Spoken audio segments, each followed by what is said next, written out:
All right, so today's lesson is 3.2, types of reactions. So in chemistry, we can group chemical reactions together according to particular patterns in which the reactions occur. And this is useful because grouping them in this method, it allows chemists to predict the product of an unknown chemical reaction. It also helps chemists understand the behavior of substances in a chemical reaction.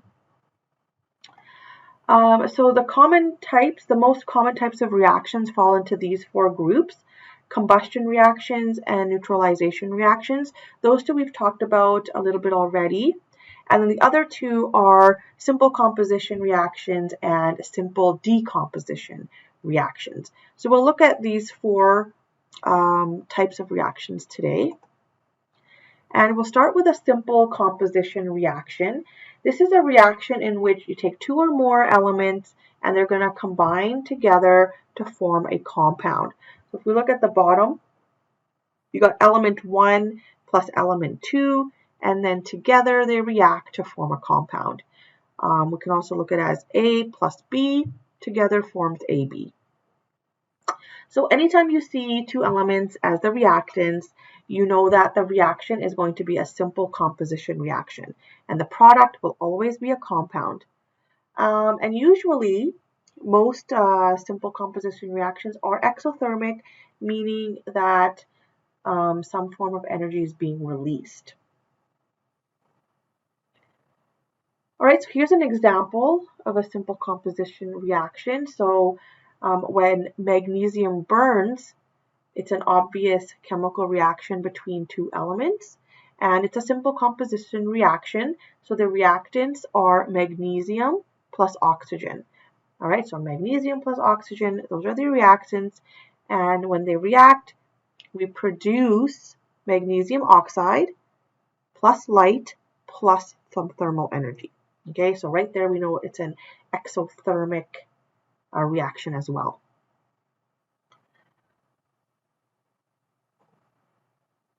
All right, next let's take a look at a simple decomposition reaction. So in these types of reactions, we take a compound and it gets broken down into its elements. So it's like the opposite of the composition reaction. So anytime you see a compound as the only reactant, we know it's going to be a simple decomposition reaction. And the products are always the elements. And usually these types of reactions are endothermic, so meaning that energy is absorbed. So if you look down here, you take a compound and it's going to produce two elements. So if we had a compound AB, this time it's going to produce an element A and element B. So here is an example of a simple decomposition reaction during electrolysis. So electric energy is used to break down water, and water can be broken down into hydrogen gas and oxygen gas, and it's an endothermic reaction. So we have water plus electric energy. So water is the compound, and then it's being broken down into hydrogen gas and oxygen gas, so to the two elements. So in summary, if we have a composition reaction, elements are being put together. So for example, here we have oxygen plus oxygen, it's forming O2. And then in a decomposition reaction, compounds are being broken apart. So here in a simple decomposition reaction, we have oxygen, O2, and then it's being broken down into oxygen and oxygen, two atoms. All right, next we're going to look at combustion reactions, which we've already looked at a little bit already. So we already know combustion reactions, they always occur in the presence of oxygen. So some examples, whenever you burn a fuel, a wax candle burning, a match burning, logs in a fireplace or in a fire pit, natural gas, propane, or fuel oil burning in the furnace. When you burn fuel to power a car, that's also combustion. So here's a couple examples of combustion reactions. So for example, combustion of gasoline, which is octane. And so gasoline plus oxygen, and our products are always carbon dioxide, water, and energy. Lighting a butane lighter is another example of a combustion reaction. So you take butane plus oxygen. So again, combustion always occurs in the presence of oxygen, and the products are always carbon dioxide, water, and energy. And here a water vapor, meaning the gas form of water.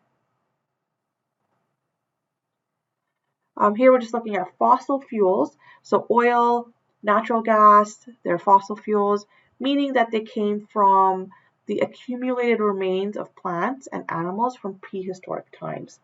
They form very slowly, and which is why scientists believe that we will eventually run out of them. And basically, we are using them up much more quickly than they can form. All right, so if we look at the picture here, each of these items is a product of the petroleum industry. So plastics and nylons and tires and so on.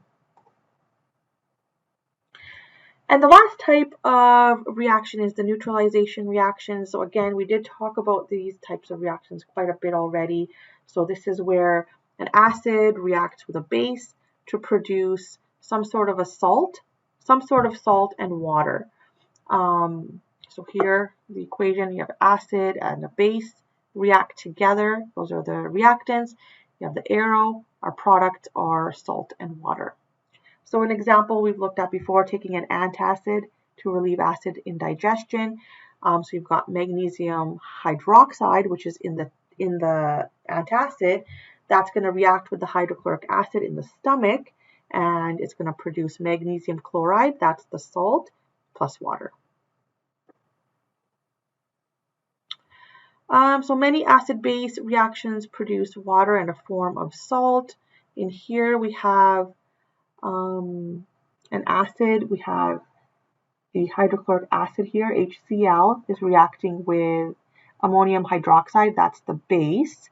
And we see a white cloud here. That's a white cloud of ammonium chloride. So that is the salt being produced there.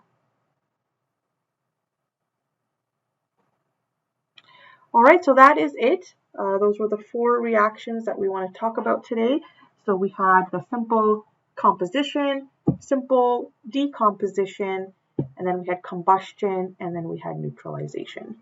All right, so for homework in the textbook, it is the 3.2 questions numbers 1 to 2.